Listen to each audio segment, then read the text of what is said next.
ja huvitav, et see hakkab just nii realiseeruma. Näiteks ma räägin samu lauseid, üks kuuleb ja tunneb näiteks rahulolu, teine kuuleb ja natuke midagi kriibib või on aktiveeritud. Et jaa, me jõuame siin selle teemani, et meid mõjutavad keda kui palju, puhtas loovas energias ei mõjuta, aga tavalist inimesed mõjutavad need uskumused ja mustrid, on ju nii? Ja loojateadus andis palju selgemat informatsiooni, et kui enne tegelisime just nimelt, et see natuke sarnaneb aktiivse teemaga, aga see mäng on palju selgem, tekitab meist palju suurema selguse, et ta näitab seda, et palju mänge võib lõpetada, neist välja tulla, ära lõpetada, ei paku enam huvi.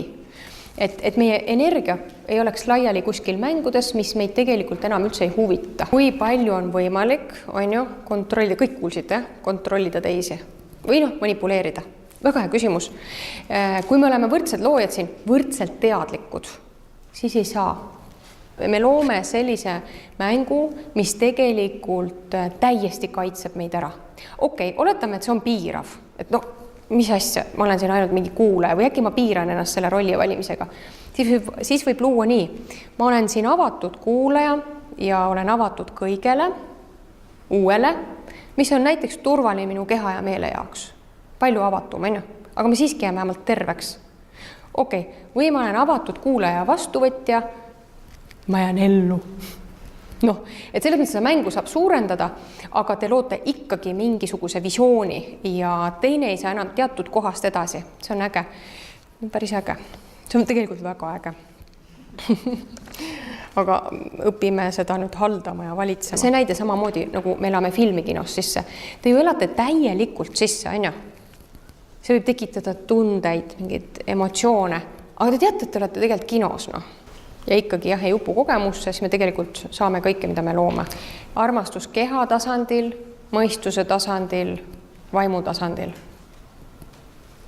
Mõistuse nii-öelda armastus jutumärkide seks, see on pigem toetus, et mõistus üldse oskab sõnaliselt toetada, sõnu valida. Looja armastus on nagu läbi prisma murdunud värvideks ja nüüd oleneb, millised mustrid uskumused seal mõistuses on, siis ta, ütleme, saab nagu sellise valguse. Me oleme kõik siin saalis, siis loojad kehades, eks? Puhtad püha vaim, puhas looja. Ja me kõik sobime täiuslikult üksteisega. Ja me tõesti looja tasandil armastame üksteist, see on tõesti tõde. Täiuslikult sobime, me sobime nii hästi, me võime täielikult lõimuda ja olla täiesti üks. See on nii huvitav. Ja just on ju see tavateadvus ja keha, ta murrab selle nagu prismadeks, selle valguse ja me kujutame endale ette, kui me oleme liigselt samastunud oma mõistuse kehaga, me kujutame ette, et me ei sobi. Ehk siis vaadake, selle jutu selline kaval tagamõte on see, et mida puhtamad loojad on kaks inimest, mida teadlikumad nad on. Me võime põhimõtteliselt iga ühega kokku sobida. Puhas looja teadvus. Näitas seda, et varem, et on olnud aegasid, kus inimesed on olnud nii-öelda selle õhukese lambi kattega, rohkem valgustunud ja teadlikud ja side selle, me oleme selles suures looja energias, eks, aga side selle looja teadvusega on olnud hästi tugev ja teadlik.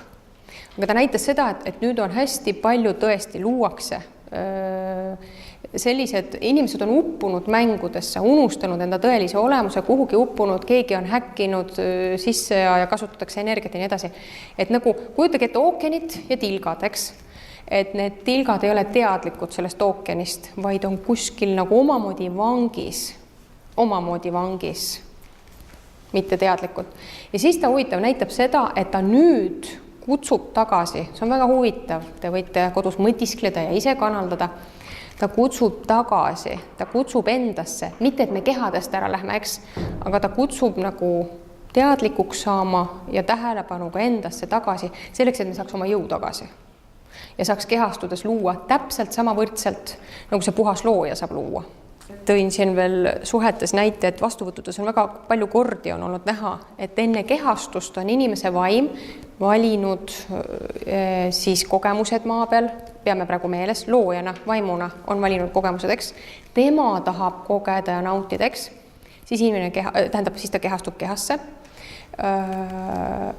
Oleneb, kui palju see mõistus, kuidas seda kasvatatakse, kui palju see vaim, püha vaim suudab ennast realiseerida läbi selle mõistuse.